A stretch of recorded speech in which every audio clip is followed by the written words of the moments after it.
This is a series of films that tells the history of contemporary fashion photography as seen through the eyes of models. The funny thing about researching you, Guinevere, which I did obviously before the interview, it's such a humbling experience for me because I see all the work, and you've done some amazing pictures. Wow, thank you. I mean, really stunning. And I'm looking and I'm going through Tim Walker's and I'm going through Mert Marcus and going through Stephen's, more and more depressed and more kind of, oh God. Because it's fantastic. And I really take my hat off to you and to the photography work because you've created some of the most amazing images. Thank you. Wow. And it's such a pleasure to go through them. A pleasure and totally humiliating, kind of depressive. I have to try much harder in future. But it is actually taking personal feelings of insecurity aside. It is actually a very, very incredible set of pictures you created. Now, are you aware of the body of work you've created? Do you see it that way? Back and forth.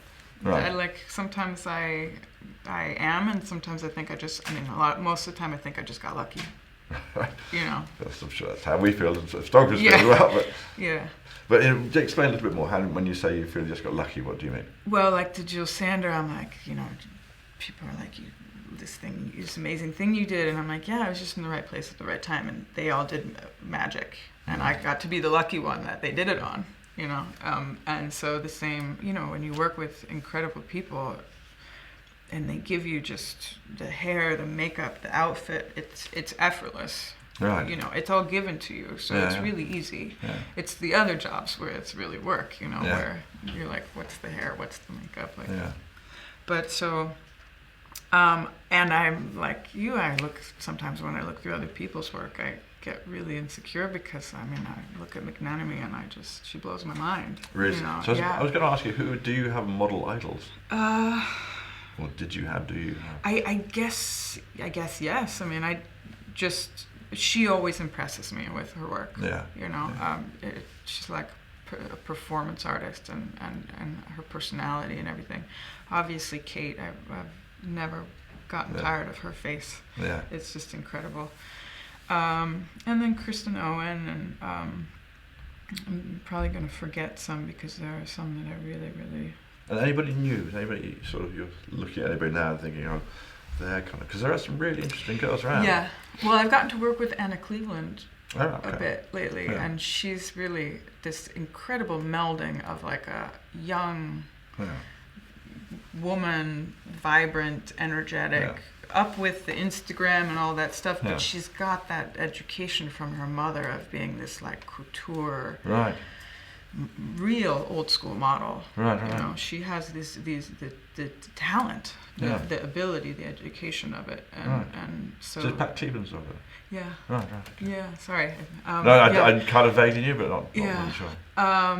And I see a lot of this. I don't know very many of them, but there's a young generation that I just think I love the faces. I'm really into an interesting face. So, Natalie Westling is beautiful, and I love a painter's face. Right. What do you mean by painter's face? Something that I think I would have seen in a Vermeer or something. Like a woman that somebody would have been in love with, who's beautiful but not. Yeah. Do you know what I mean? Sure. Because when I started modeling, it was very buxom and hair, and it's similar to actually where it is now again with the Victoria's Secret stuff. So who was the big models when you first started? Who were your competitors? Well, Shalom, Amber, Kate were sort of like just before me. Right. And then it was me, Carolyn Chandra. Kylie, Jodie Kidd, Amy Wesson, and there was still this sort of like ceiling you had to break through from the previous generations of the Uber models. Yeah, Lindas and the Cindy's and the. So there was definitely, these places with Craig and with people that were like, "Ooh, I like you, you're interesting," and then most of the other clients were like, "She's a model." That's like it just didn't compute at all for people when you'd go in on castings and stuff like that. So it was an interesting time period. I think it took me 2 years before I got into American Vogue. Right. Because there was just the older houses like Valentino or whatever. You weren't touched yet. Right. So it was interesting. Yeah. The turnover is much faster now. It's like they love a new girl. Yay, great, grab her, use her. You know. But your career's been, you've been modelling for, I'm being delicate, but 20 years. At least, is that right? Yeah. Right. Which is, one imagines a model's career is actually sort of a matter of Yeah. seasons or a couple of years. Yeah. Because it's, often it's the sort of moment, where the girls are most beautiful, and then it kind of. But that's not your case. You work with great photographers, up until the present, and going right back to, to Craig and before. Yeah. So that's fascinating. What do you attribute that to? Again, I would say sort of luck. Right. I mean, I would not have thought that it lasted this long, and I actually Yeah. left modeling for a while, and it, there were certain people that would keep asking, and Yeah. I felt like I could really create with, like Yeah. Paolo, and Yeah. so Javier Vallenrat. There's just people that the experience of working with them is so beautiful that Yeah. despite the problems I was having, like with being in the business, I still Yeah. would go and work with them. So it kind of kept calling me back. Right. And I was sort of going to school looking for something else. And I don't know, I think it's really, probably as you know, like when you have really good relationships with people that you like working with, it's very special, and it's more like playing than Yeah. it is like working. Yeah. And that's probably few and far between Yeah. when you click. And I would guess from a photographer's perspective, because the people that I work with a lot, they're pretty specific about the girls that they work with. Yeah. There's maybe a handful, or 5 to 10, like for a Tim Walker or a Paolo, or that they really know they can go to them and get what they're looking for every time. Yeah. So. Well, from a photographer's point of view, what you're looking for in a model, I should speak firstly, is somebody who has intelligence and the sort of capability, the desire to do whatever it takes to get the image. Yeah. So when you're still sort of wanting to, you still know you haven't got it and it's 8 o'clock in the evening, that they're not sort of going, well, you should have had it by now, I'm going to go home. You want somebody who's going to, that's from that Mark Ascoli school of photography, Yes. I think, where you're prepared to do whatever it takes Yeah. to get there. So you're looking for somebody who's as enthusiastic as you are, Yeah. or as desperate, or whatever the thing is, to kind of keep on going until you really feel you've got a great image. But then you have spirits you connect with too, right? Like I think of something like a Lily Cole, and I know how so many people really just sort of gravitated to her. Yeah. The type of beauty that she is. Yeah. And the character that you could get from her. Yeah. Whatever. I mean, so many different versions, but with hair and makeup and styling, like she was very special. Yeah. Look. Lily isn't. She's somebody I've interviewed for this series. Strangely, she's not. She often is quite a sort of. She's very calm about her modelling.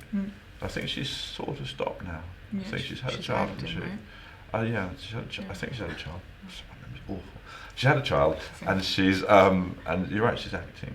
And I was going to look for a job just recently. I thought, I'm not sure she's still modelling.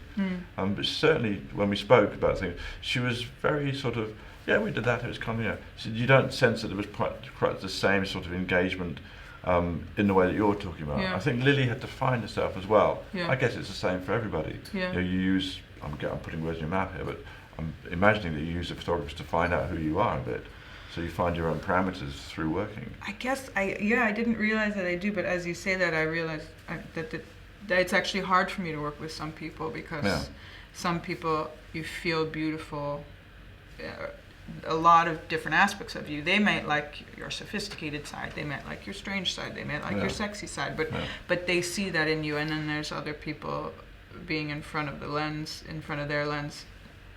you don't feel like they see it in you, and so it's a hard day then. There's lots of pictures that these lovely gentlemen took, but can we talk about this? This is where I put a picture up here, it's not me.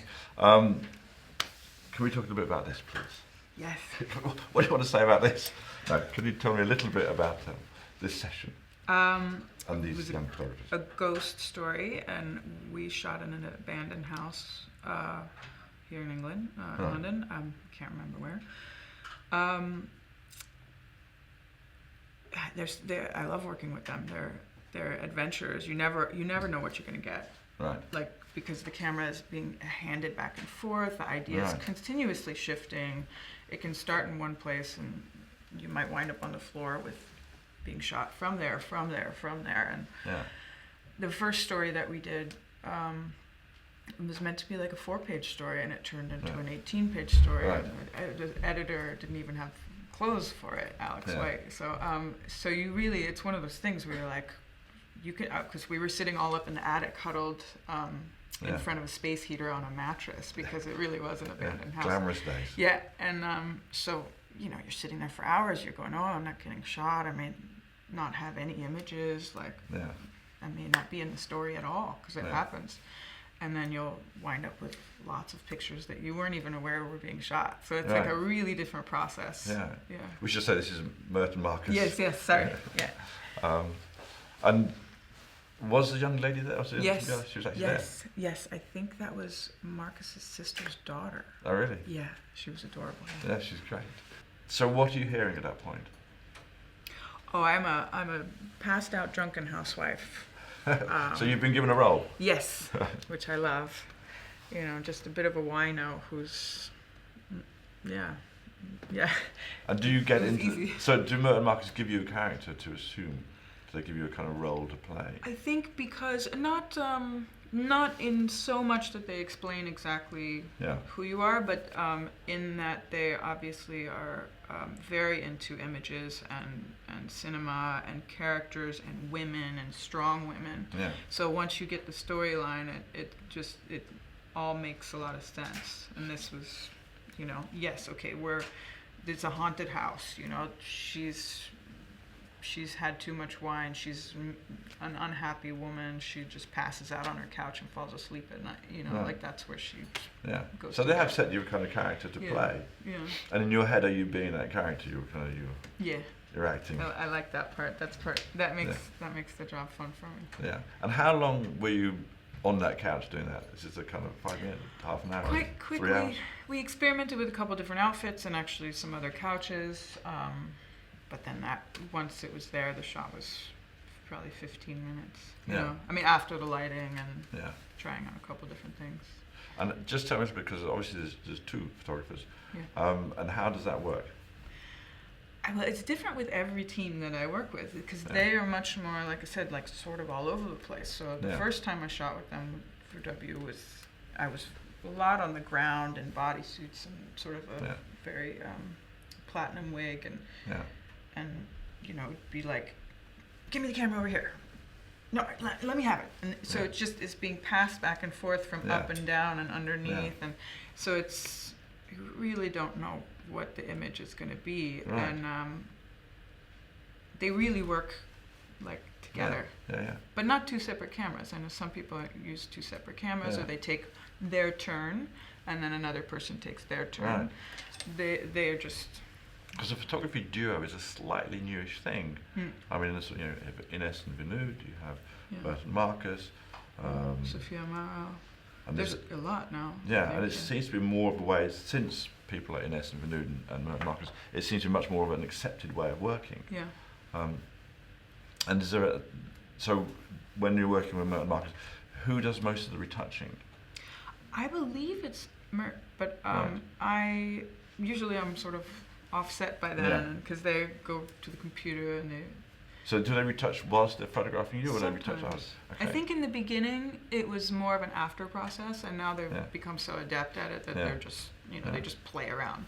And it depends on the shoot, because some of the ones that I've done that are really more painterly or artistic, where they're just scribbling on top of the image and then changing the colors. It's not so much about making a real image, but just experimenting with technology. I guess. I think they're incredible photographers. I mean, absolutely, I love what they do. I've only met them a couple of times. Photographers tend not to meet other photographers. And who else were the other models on the set? Do you remember? Laura Stone, Maria Carla, Anna Urs, Molly. Molly Bear? Yes, and I think there's one other new girl that I haven't worked with. Probably Stella Lucia. I think. Probably. Blonde Stella? Yes. Yeah. Yes. Very, well, she would be very young then. And I think, was it Maria Carla? No, Jamie Boschert, sorry. And how long was the shoot? Was it 1 day, 2 days, 3 days? It was 2 days. 2 days, right? Yeah. For how many images in the end? Because it's a big story. I think what they had, they probably could have done 5 stories with it. You know? Yeah. In the end, I don't know how many got printed. Probably about 20. Right. Yeah. So it's still quite a sizable story. Yeah. Yeah. Right. And do you remember, was the music playing? Yes, there usually is. Because I know different photographers use music in different ways. Yeah, I don't, in my experience, in my memory, they don't use it so much for a mood, but more for just to keep the energy going and having a good time. Because they really have a good time when they're shooting, you know. They love the process. In my impression, they love the process of getting to explore, make images with supermodels, you know what I mean? Which of course, or sexy girls or whatever, you know. Yeah. I mean, you certainly get that. There's a sort of absolute, you know, you don't produce images like that if you're not loving what you're doing. Yeah.